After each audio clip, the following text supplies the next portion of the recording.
Mientras miles de cristianos son asesinados en Nigeria, el mundo permanece en silencio.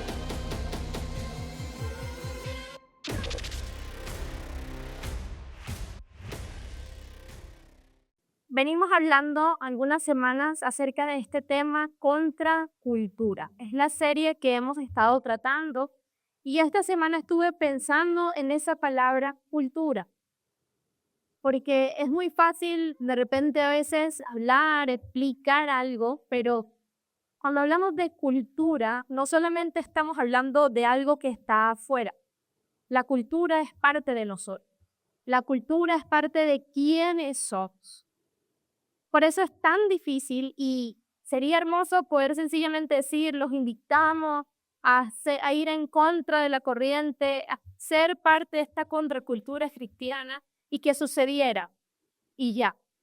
Pero sabemos y sé personalmente que es un trabajo diario y que muchas veces nos cuesta porque es parte de lo que hemos recibido, de lo que somos por tanto tiempo. La cultura latina, la cultura venezolana, incluso la cultura caraqueña, porque viajamos en el interior del país y las cosas cambian, ¿verdad?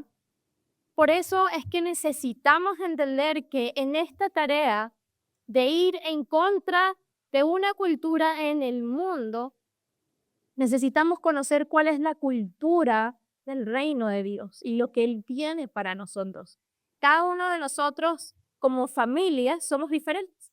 Tal vez ustedes tuvieron hermanos, hermanas, y ya cada uno tiene su familia, pero cada uno tiene una forma diferente de ser. En mi casa se hace esto, en la casa de allá, estos son marcas de la familia. Y la familia es el diseño de Dios para que sea el núcleo de la sociedad, y la sociedad es lo que forma las culturas. Pero déjame decirte que eres parte de una familia más grande, que desde el momento, dice la Biblia, que recibimos a Jesús en nuestro corazón, Él coloca por su Espíritu Santo un sello en nosotros, nos adopta y ahora somos parte de la familia de Dios. Y eso suena muy lindo, tan solo en decirlo o de repente, wow, claro, como soy de la familia de Dios, tengo esto, tengo esta promesa, pero también hay una forma de ser dentro de esa familia. También hay algo que Él quiere que nosotros seamos, que nosotros mostremos. Y para eso también envió a Jesús como el modelo, como la persona, la guía, para no solo predicar la verdad, sino también vivirla y mostrarnos lo que Dios quería restaurar, lo que el pecado dañó, lo que el pecado cambió, pero que es posible volver a la esencia, volver a lo que Él nos diseñó para hacer. Entonces hemos venido hablando diferentes temas. La semana pasada, esencia y acción, que somos la luz del mundo, que somos la sal de la tierra. Y hoy vamos a tocar un tema tal vez conocido por algunos, que está dentro del Sermón del Monte. El Sermón del Monte usted lo puede conseguir en la Biblia de manera más amplia en el Evangelio según Mateo, en los capítulos 5, 6 y 7. Son capítulos que hablan, y lo podríamos decir de cierta manera, como de esta cultura o la vida cotidiana, pero bajo el régimen divino. Miren, no les voy a leer todo el Sermón del Monte, pero nada más si nos fijamos en aquellos subtítulos que nuestra Biblia tiene, Jesús habla de la ley, habla de la ira, habla del adulterio, del divorcio, los juramentos, el amor hacia los enemigos, la limosna, la oración, el ayuno, tesoros en el cielo, el afán y la ansiedad, no juzgar. Y todo. Realmente ese sermón podríamos decir que es el concepto más claro acerca de la contracultura cristiana, de cómo Dios desea que sus hijos e hijas vivan, de cómo Él anhela que nos conduzcamos en las diferentes áreas de nuestra vida, en los diferentes lugares, porque saben, ser creyente, ser cristiano, no es una religión, es un estilo de vida, es una decisión. En lo que creemos, con base a esa verdad, actuamos. Y si decidimos creer en Jesús, Jesús mismo dice, si me aman, obedece mis mandamientos. Entonces, vamos a enfocarnos hoy, no en todo el Sermón del Monte, sino en los primeros 12 versículos que hablan acerca de las bienaventuranzas, ¿ok? Y allí tienen escrito más que normas. Las bienaventuranzas describen el carácter de la verdadera fe y la vida cristiana. El carácter de la verdadera fe y la vida cristiana. Así que vamos a leer en Mateo capítulo 5, versos 1 al 2. Cuando Jesús vio a la multitud, subió al monte y se sentó. Entonces sus discípulos se le acercaron y él comenzó a enseñarles diciendo: Bienaventurados los pobres en espíritu, porque de ellos es el reino de los cielos. Bienaventurados los que lloran, porque ellos recibirán consolación. Bienaventurados los mansos, porque ellos heredarán la tierra. Bienaventurados los que tienen hambre y sed de justicia, porque ellos serán saciados. Bienaventurados los misericordiosos, porque ellos serán tratados con misericordia. Bienaventurados los de limpio corazón, porque ellos verán a Dios. Bienaventurados los pacificadores, porque ellos serán llamados hijos de Dios. Bienaventurados los que padecen persecución por causa de la justicia, porque de ellos es el reino de los cielos. Bienaventurados serán ustedes cuando por mi causa los insulten y persigan y mientan y digan contra ustedes toda clase de mal. Gócense y alégrense, porque en los cielos ya tienen ustedes un gran galardón, pues así persiguieron a los profetas que vivieron antes que ustedes. Aquí en cada bienaventuranza podemos ver que cada una de ellas tiene como dos partes. Primero dice lo que corresponde a nosotros y a una característica del carácter, a una característica, como veíamos, de esa forma de vivir como Dios anhela que tengamos. Y la segunda parte son las promesas. Bienaventurados los que lloran, porque recibirán consolación, los de corazón limpio, porque ellos verán a Dios. Y hoy quiero decirte, las promesas de Dios siempre se cumplen. Dios no miente, Dios no cambia de parecer, Dios no elige y decide, vamos a cumplir esta promesa aquí, bueno, allá mejor no. Sus promesas se cumplen. Por eso esa parte la podemos tener como un buen check. La parte de Dios, listo, ahí está, va a suceder. Pero vamos a enfocarnos hoy en ir un poco más profundo en esa parte que nos corresponde a nosotros, en la parte que debe ser formado en nuestro carácter. Y hoy vamos a ver 8 de esas cualidades. Estas son cualidades que debería tener cada hijo de Dios, cada seguidor de Jesucristo, cada creyente. Y son cualidades espirituales. ¿Ok? Entonces, vamos a ir viendo cada una de ellas. La primera, el versículo 3, los pobres en espíritu. Y aquí la palabra pobre en este contexto no está hablando de una pobreza material. Está hablando de una condición, de alguien que está afligido y que es incapaz de librarse a sí mismo, de saber, yo no puedo en mis propias fuerzas, esa pobreza espiritual. Mira cómo dice el mismo Mateo 5:3 en la Nueva Biblia Viva. Dice, dichosos los que reconocen su pobreza espiritual, porque de ellos es el reino de los cielos. El Salmo 34:6 dice, este pobre clamó y el Señor lo oyó y lo libró de todas sus angustias. Más adelante en el verso 18 dice, cercano está el Señor para salvar a los que tienen roto el corazón y el espíritu. Salmo 51:17, los sacrificios que tú quieres son el espíritu quebrantado. Tú, Dios mío, no desprecias al corazón contrito y humillado. Tener pobreza espiritual es reconocer que nuestras fuerzas no podemos alcanzar las cosas, reconocer delante de Dios que somos pecadores, que si no es solo por su gracia, por su bondad y su misericordia, no podemos seguir. Saber que no se trata de nuestras obras, sino de lo que Él ya hizo y de lo que Él decide por gracia darnos día tras día. Entonces, la pobreza, los pobres en espíritu es reconocer mi condición delante de Dios. No enorgullecerme porque este logro que he tenido, o bueno, ya he crecido porque sé. No. El mismo Pablo también lo decía, todo lo que tengo lo estimo como basura por el conocimiento de Cristo. Nada de lo que pueda tener intelectualmente aquí, material, nada vale más que conocerlo a Él. En la segunda, tiene también un poco que ver con esta primera. Bienaventurados los que lloran. Y aquí no está hablando de un llanto físico solamente o por algo que tenga que ver por una tristeza, una pérdida, algo que estamos sufriendo en este momento.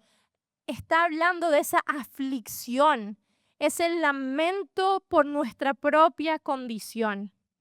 En Romanos 7, esto que es conocido parece como un poco trabalenguas del apóstol Pablo, él dice, lo que no quiero hacer es lo que termino haciendo. Y lo que quiero hacer no lo hago. Miserable de mí, ¿quién me librará de este cuerpo de muerte?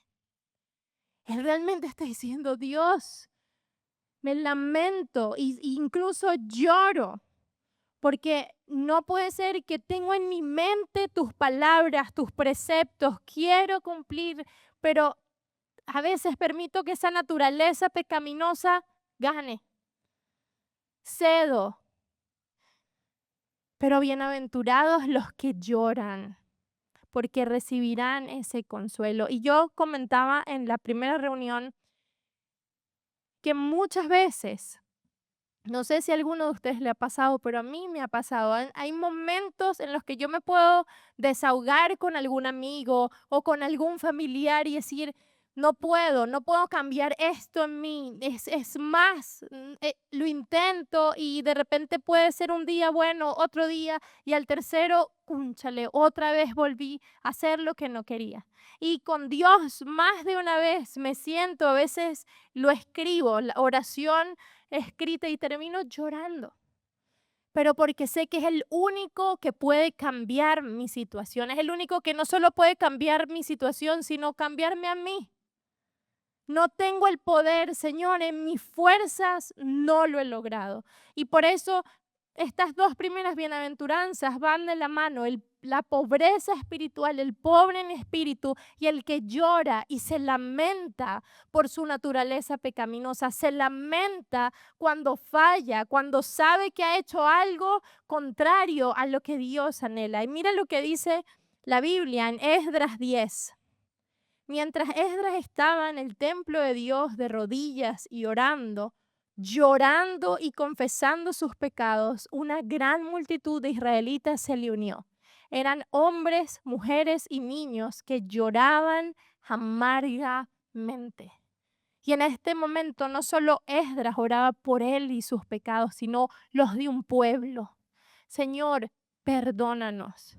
Y en la Biblia vemos muchos hombres y aún mujeres de Dios que lloran, confiesan su pecado y aún interceden por otros. Yo no sé si tú has llorado por alguien de tu familia que sabes que no tiene a Cristo en su corazón. Por alguien que amas y que sabes que si tú crees todas las promesas de la Biblia, entonces entiendes que la Biblia no es solo para lo que queremos creer.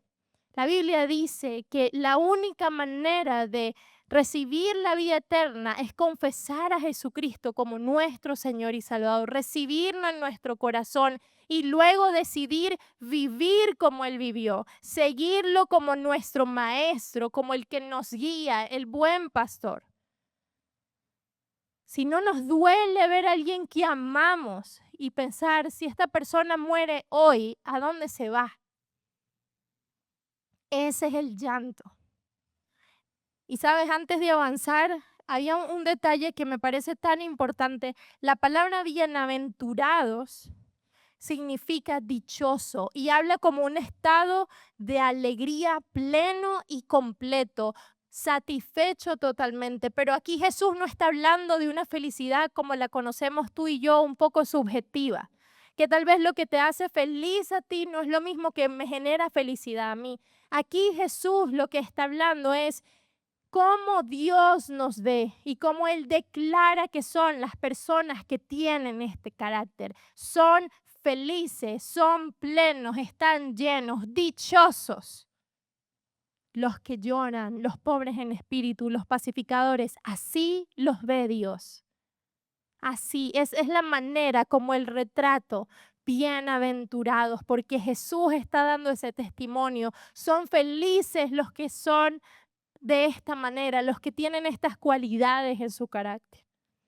Eso quiere el Padre para cada uno de nosotros, que seamos dichosos al poder experimentar este carácter de Él en nosotros. Segunda de Corintios 7:10, en este mismo bienaventuranza de los que lloran.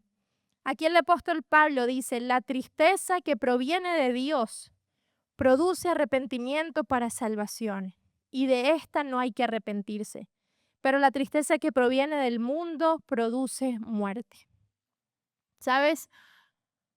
Hay un acusador que no toma días libres, ningún momento, sino que constantemente está señalando, acusándonos, el enemigo.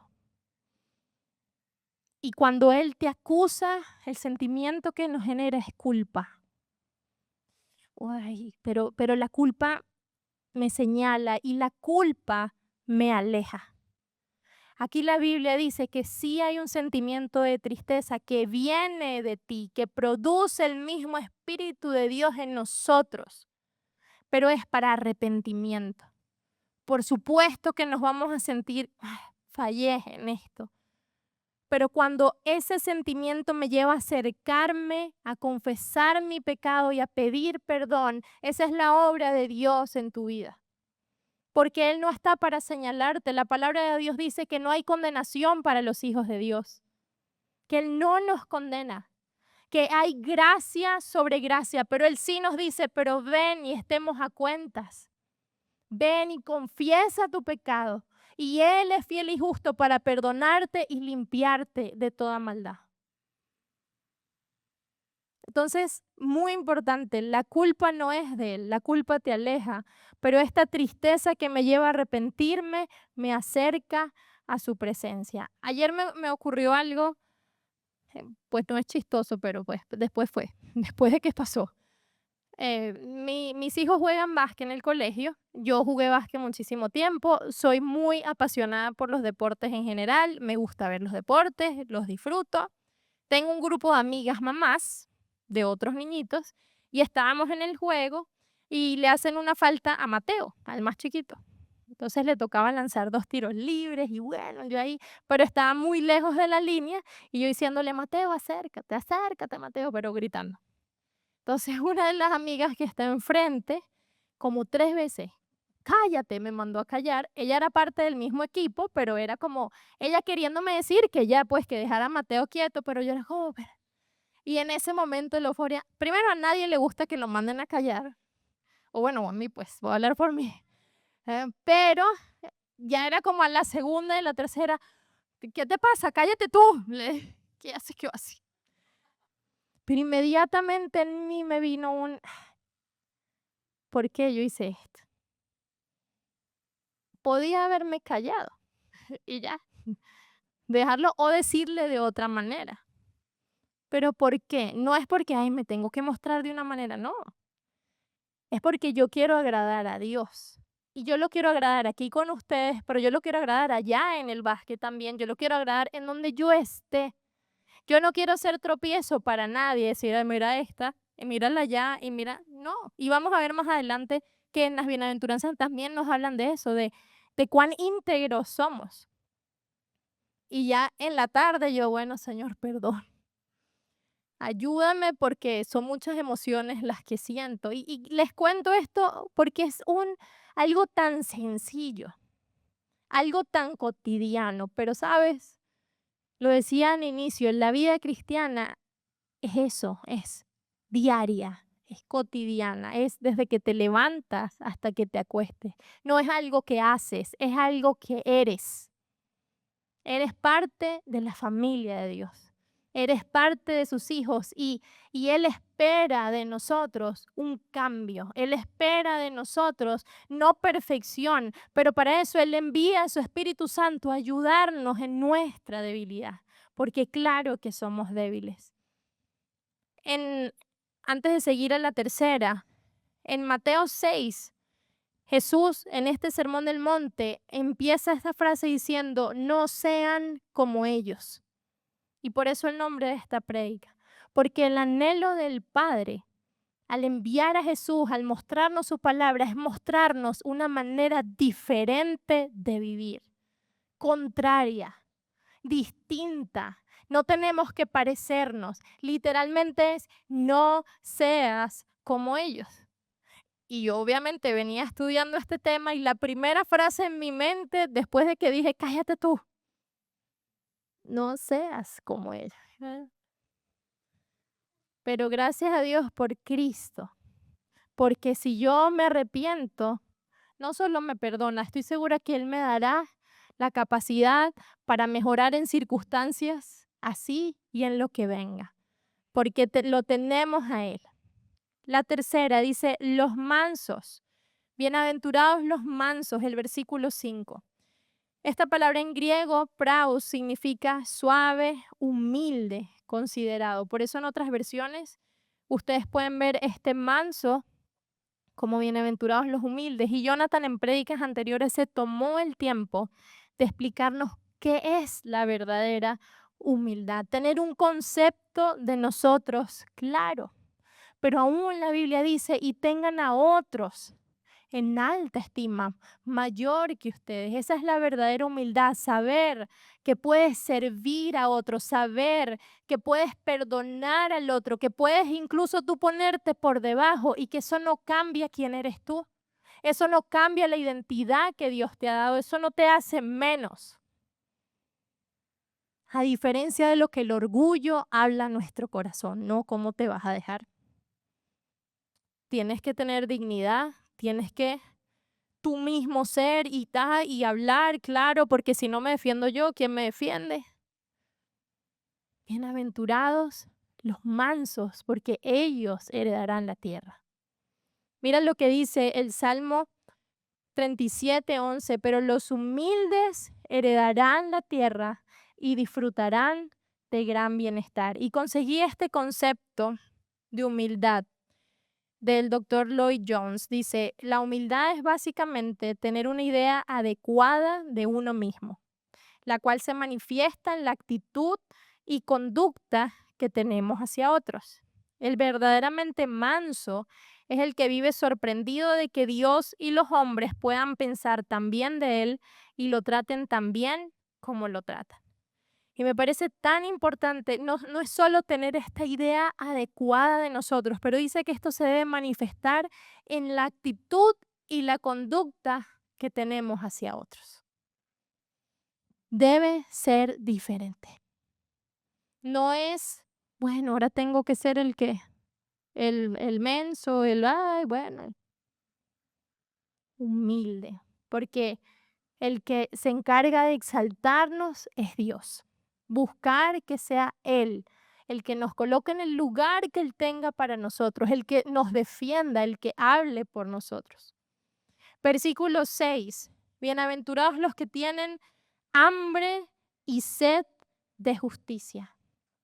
Y sabes, una vez que confesamos nuestros pecados y una vez que nos acercamos a Dios, es inmediato, nuestro espíritu anhela más de Él. Y eso es lo que Dios quiere, que nuestro deseo sea para Él. En Mateo 6:33 es un texto muy conocido. Por lo tanto, busquen primeramente el reino de Dios y su justicia, y todas estas cosas les serán añadidas. Versículos anteriores, Él viene diciendo, no se preocupen por qué van a comer, cómo se van a vestir, porque los que piensan en estas cosas son los que no conocen de Dios.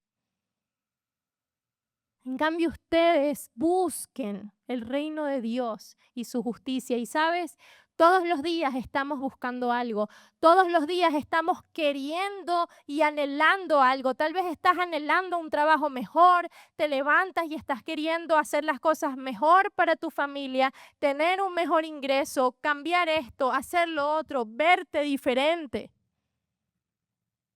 Si nosotros hiciéramos la tarea, y lo dije en la primera reunión, de anotar desde que nos despertemos cada pensamiento que se viene a nuestra mente de quisiera, me gustaría, nos sorprenderíamos. Pero esos son los anhelos de tu corazón. Esos son lo que buscas. Muchas veces son la razón por la que te levantas de la cama. Pero yo te quiero preguntar, ¿cuántos de esos anhelos incluyen el reino de Dios y su justicia? ¿Cuántos de esos anhelos? De decir, quiero conocerlo más, quiero saber más, quiero Dios experimentarte más. No sé si te ha pasado que de repente puedas orar y decir, Señor, tengo tanto tiempo sin tener un momento contigo en el que me ministres, en el que me sienta tú y yo solos. Y que le puedes decir, Señor, lo extraño escucharte. Extraño tener una revelación en mi mente que yo sepa y tenga la certeza, wow, Dios me habló. Pero de manera personal, allí tú y Él. Eso es tener anhelo de Él, eso es tener hambre y sed de justicia, eso es buscar en el lugar correcto. En cuanto a la justicia de Dios, los judíos, el pueblo de Israel, la buscó por mucho tiempo y la esperó y la anheló. Y cuando llegó Cristo no lo reconocieron, porque la esperaban de una manera diferente. Romanos 9 dice, versos 30 al 32, ¿qué diremos? ¿Que los no judíos que no buscaban la justicia la han alcanzado? Es decir, la justicia que viene por medio de la fe. Pero Israel, que buscaba una ley de justicia, no la alcanzó. ¿Por qué? Porque no la buscaba a partir de la fe, sino a partir de las obras de la ley, y tropezaron con la piedra de tropiezo. ¿Qué justicia estás buscando todos los días? Estás buscando, mira, Jesucristo es nuestra justicia. Él es. Por eso buscar la justicia de Dios es buscarlo a Él, conocerlo a Él, unirme a lo que Él tiene, rendir mis propios pensamientos, mis propios análisis, lo que yo creo, lo que es justo, lo que es correcto, y cederlo ante Él y decir, tú lo sabes. Y yo me uno a tu justicia, Señor. Bienaventurados los misericordiosos. En otras versiones dicen los compasivos. Tener compasión es tener misericordia por la gente en necesidad. Nuestro Dios es un Dios que muestra su compasión continuamente. Y por eso nosotros, como ciudadanos del reino de Dios, como parte de la familia de Dios, somos llamados a tener compasión por otros, a tener misericordia, a dar a otros lo que nosotros también queremos recibir, a perdonar. Sabes que muchas veces el perdón también se trata de la misericordia que tengo, de no guardar rencor, de extender compasión. Y no te lo digo como algo fácil, porque yo sé que muchas veces es muy difícil, porque has sido dañado, has sido afectado, sufres. Pero si lo ves desde la perspectiva de una cualidad del carácter de un hijo de Dios y decir, al hacer esto yo lo estoy honrando a Él y estoy añadiendo como pasos para acercarme a la estatura del varón perfecto, a Cristo. Les voy a extender misericordia porque cuando yo me equivoque y esté yo en esa posición en que deba pedir perdón, también quisiera que tuvieran esa compasión conmigo y esa misericordia. Mira lo que dice Lamentaciones 3, 22 y 23. Por la misericordia del Señor no hemos sido consumidos. Nunca su misericordia se ha agotado. Grande es su fidelidad y cada mañana se renueva. Salmo 103, 8. El Señor es misericordioso y clemente. Es lento para la ira y grande en misericordia. Y muchas veces soy grande para la ira y lenta en misericordia. Tengo mi testigo número 1. Mis luchas, qué difícil. Y sabes, tal vez mis luchas son diferentes a las tuyas, pero yo sé que todos luchamos. Y eso nos hace humanos. Pero todos tenemos el Espíritu Santo de Dios para capacitarnos, para ayudarnos, para poder ser testigos de Cristo. Pero tú y yo tenemos decisiones que tomar, tenemos acciones. Y así como decía en la primera reunión, si hoy tú te fueras con una acción, que dices esto, que sientes Dios me está hablando en esta área, una acción, y empiezas a ponerla por obra, de eso se trata. Porque luego el Espíritu Santo seguirá y te dirá, ahora vamos aquí, ahora continuemos acá, en amor. Porque Él nos ama tanto que no nos quiere dejar como somos. Él nos ama tanto que Él sabe cómo es la Fabiana que Él diseñó, Ruth que diseñó, Samuel, Yamil, Él sabe. Y Él no quiere dejarte en la mitad. Por su amor y misericordia, Él te perdona, Él sigue y Él cada día extiende sus lazos de amor para traerte a lo que Él diseñó para ti. Bienaventurados los de corazón limpio. Y obviamente no está hablando de algo externo, del órgano limpio. Está hablando de nuestro interior. Mira lo que dice el Salmo 24, 3 al 4. Dice, ¿quién merece subir al monte del Señor? ¿Quién merece llegar a su santuario? Solo quien tiene limpias las manos y puro el corazón. Solo quien no invoca a los ídolos ni hace juramentos a dioses falsos. David en el Salmo 51:10 dice, Dios mío, crea en mí un corazón limpio, renueva en mí un espíritu de rectitud. ¿Sabes? De la abundancia de nuestro corazón es que hablamos. Eso es lo que mostramos. Eso es lo que sale naturalmente. Por más de que queramos tener una fachada de algo, lo que sale es lo que hay, lo que abunda en nosotros. Por eso también la Biblia nos dice, sobre toda cosa guardada, guarda tu corazón, porque de él mana la vida. Guarda tu corazón. ¿Y cómo guardas? ¿Cómo limpiamos nuestro corazón? ¿Qué hay en tu corazón que entra? ¿Qué le permites ver, escuchar? ¿Qué te permites hablar con otros? ¿Con quién te rodeas? Todo eso suma. A veces decimos, uy, no, pero es que me siento como muy cargado o que siento que estoy como pareciéndome a otros. ¿Pero por qué es?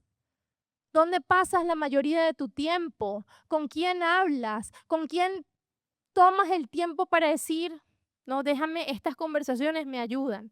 Y dame decirte algo, qué lindo que tenemos el domingo, pero es un día versus 6. Creo que la balanza se inclina más hacia los 6, hacia qué haces durante los otros 6 días. Y no te estoy diciendo que vengas a la iglesia los otros 6.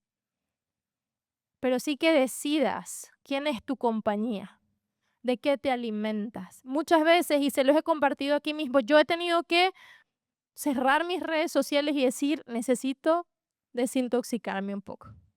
Necesito estar en el aquí, en el ahora, no pensar en nada más y relacionarme con Él, porque nos llena. Si no te estás llenando de Dios, te estás llenando de algo más, porque cada día estamos buscando.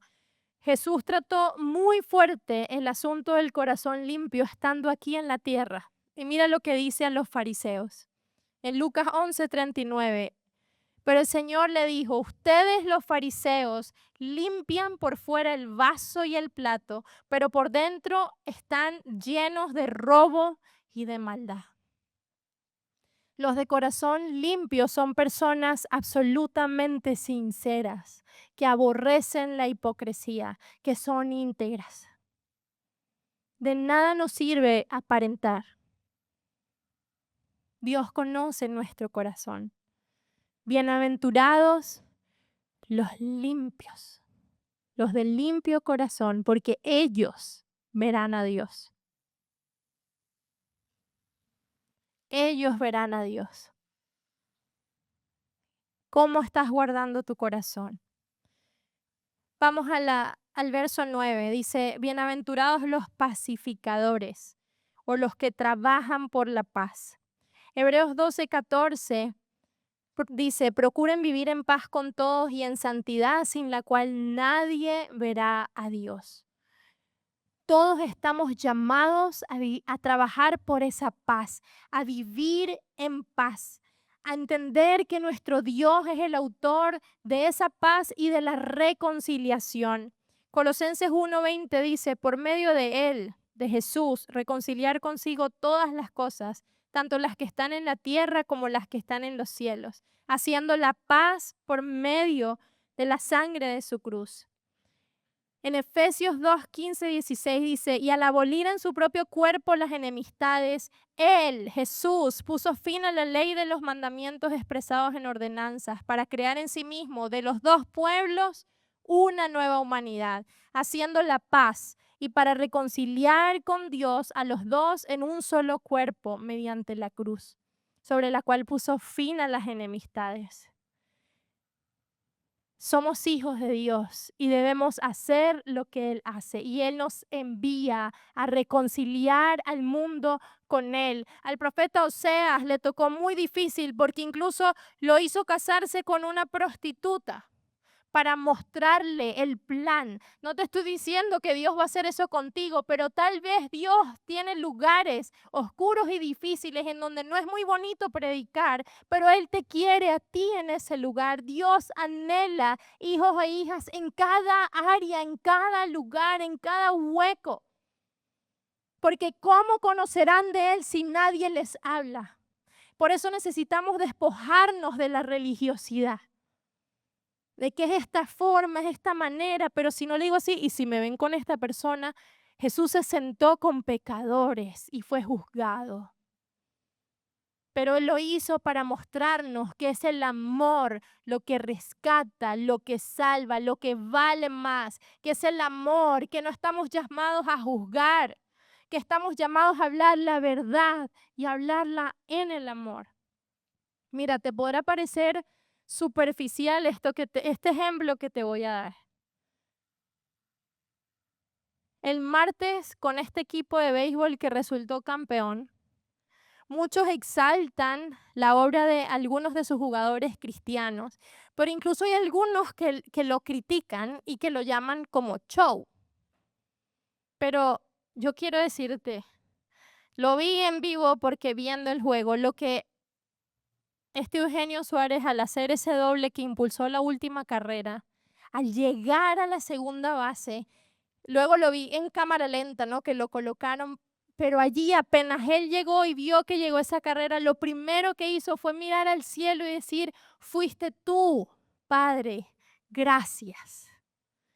Perdóname, eso no nace de un corazón que no hace eso en su casa, que no agradece por todas las cosas. Eso es un corazón genuino. Hicieron viral muchos videos que en su emoción, sí, gloria a Dios, en inglés, en español, de todas las formas, gloria a Dios. Y te podrá parecer banal porque es un juego. No, son personas, son familias que estas personas afectan. Y él, por el talento que Dios le dio de jugar, ese talento lo está poniendo para glorificarlo a él. Y así tú y yo, en donde Dios nos coloque, en donde Dios nos permita estar. Ser cristiano es vivir la vida que el Señor nos permite tener para su gloria. No es encajar según una estructura de iglesia. Y entonces Jonathan lo decía una vez, no, la contracultura no es excluir gente y decir, ahora yo soy parte de esto. No, todo lo contrario, es ir por la gente, es salir a ellos y mostrar, así como estás, no se logra. El único camino es Jesús. Porque ahora están las canciones, también hay una última canción de La Oreja de Van Gogh, creo a Dios a mi manera, y todo el mundo cantando, no, bueno, pues no te va a funcionar. Solo hay una manera y es a través de Jesucristo. Y es así. Y es así. Entonces, qué hermoso ver, y yo me gozaba muchísimo por ese testimonio. Decía, Señor, y tú permitiste que Él fuera el que tuviera ese impulso. Pudo haber sido cualquier jugador, porque todos son grandes ligas, pero Dios honra a quienes lo honran a Él. Y eso es un testimonio muy lindo. Vamos a la última. Dice, bienaventurados los que son perseguidos por causa de la justicia. En los versos 10 al 12 dice, incluso ustedes gócense cuando mientan, cuando los insulten, cuando... Y uno, ¿cómo me voy a gozar? Esto está como complicado. Pero al final dice, porque les espera un gran galardón.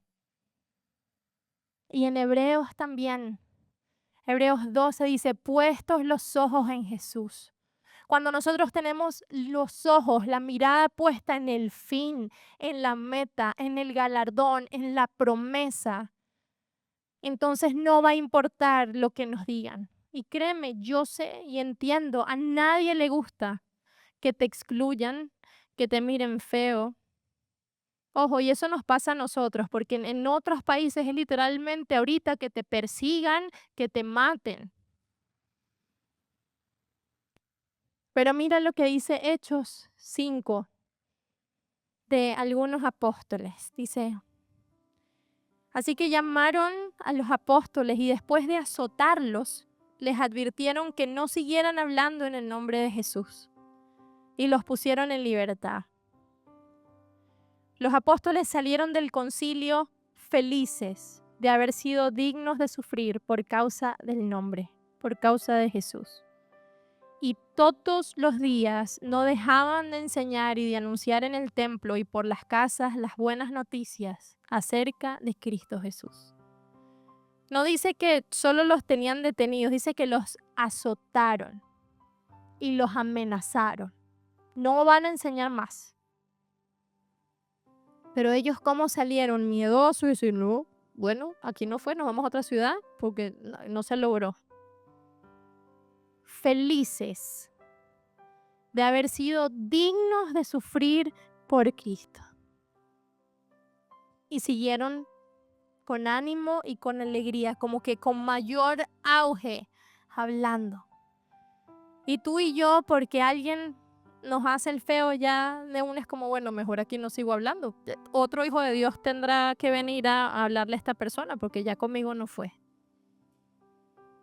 Porque nuestro orgullo muchas veces hace que evitemos esas circunstancias. Que seamos los cristianos de la secreta, los 007, los que, ¡ay, tú eras cristiano! Pero siempre me ha causado mucha como asombro y al mismo tiempo pena por mí decir, Señor, yo todavía no me siento en esa posición de alegrarme. Si me metieran presas, pero ellos se gozaban, ¿sabes? Creo que conocían más a Jesús de lo que yo en este momento tal vez conozca. Creo que tenían esa expectativa tan clara y decir, no, mira, estoy sufriendo por él, por el que sufrió por mí, porque el que lo dio todo por mí. Y ahora yo tengo la oportunidad de hacer algo por él, por la causa de su nombre. Qué bueno, qué bendecido soy, qué privilegiado soy. Esa es la actitud. No sean como los demás. No sean como ellos. Nadar en contra de la corriente no va a ser fácil, pero si nadamos juntos,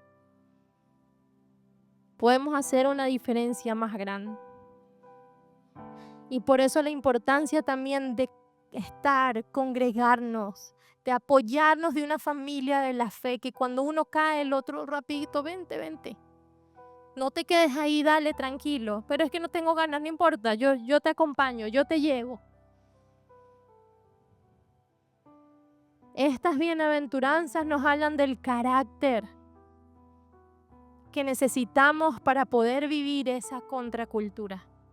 Pero nunca olviden que no lo hacen solos y que no lo hacen en sus fuerzas. Tienen al Espíritu Santo de Dios, el mismo Espíritu que levantó a Cristo de los muertos. Y por eso Jesús dijo, mayores cosas que las que yo hice harán ustedes. Porque van a recibir poder y lo recibimos. Solo necesitamos creerlo y vivir conforme a esa verdad y caminar y dar pasos. Por eso te digo, si hay una cosa que puedas hacer hoy, empezar a hacer en tu vida, empezar a practicar en tu vida, muy bien, dale. No te abrumes por la cantidad de cosas. Un paso a la vez, un día a la vez. Pero empieza, porque ese es el anhelo del Padre, conseguir una novia, su iglesia preparada, lista. Y estamos en este último tiempo en el que el Padre necesita esa iglesia. Y que juntos dispongamos nuestro corazón y le digamos, Señor, como le dijo Pablo, ya no vivo yo, vives tú en mí. Y yo quiero vivir ahora por fe. Menos de mí, Señor, y más de ti. Te invito a que oremos. Cierra tus ojos. Padre, gracias. Gracias por amarnos tanto que nos diste a Cristo como nuestro ejemplo, nuestro modelo.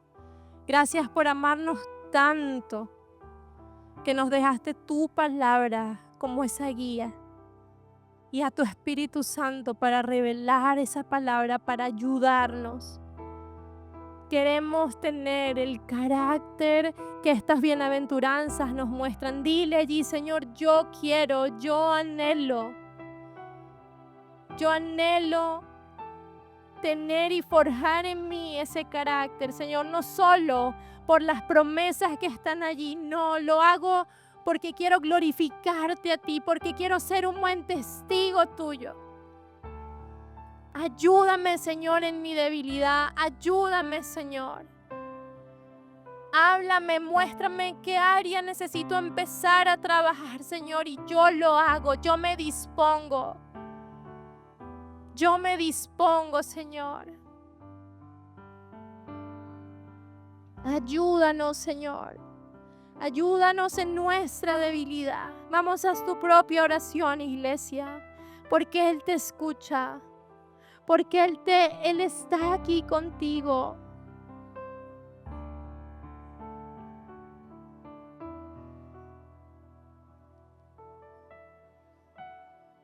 No quiero ser como ellos, Señor. Quiero ser como tú.